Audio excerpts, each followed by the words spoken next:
Я дуже хочу, щоб збільшилась кількість людей, що мислять критично. І я розумію, що просто вимагати це від людей мислять критично неможливо, бо сьогодні доводиться протистояти технологіям. І якщо ти не знаєш, як вони працюють, якщо ти не усвідомлюєш в конкретний момент, що ти маєш справу з технологіями, то в тебе дуже мало шансів.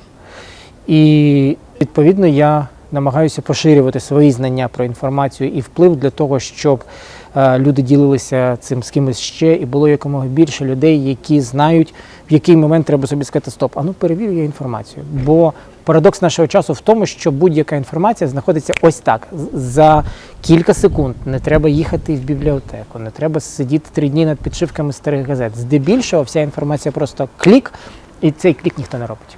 Перевіряється інформація, зрозуміло як. Це має бути інформація з різних джерел. І ці джерела мають бути різного походження. Тобто, якщо ви знайшли слово в слово один і той самий текст на 3 сайтах, то це швидше за все говорить якраз не на його користь. Бо фейкові новини, вони просто копіюються слово в слово через те, що вони не мають підтвердження і немає додаткових джерел для журналіста, аби він написав власний текст, складніший і так далі.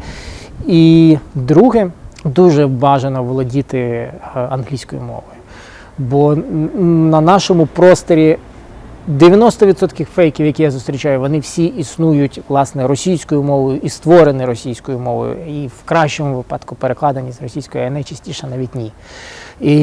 І все це дуже легко перевіряється, як тільки ти знаходиш джерело англійською мовою, чи просто вводиш запит англійською мовою і бачиш, що джерела не існує. Але якщо у вас є звичка перевіряти інформацію, якщо у вас є звичка шукати її англійською мовою, то ви так чи інакше будете збагачувати і свої уявлення про світ, будете більше знати. Якщо ви не лінуєтесь, прочитавши там про якусь шокуючу історичну подію, знайти її в першоджерелі і побачити, що так, що ні.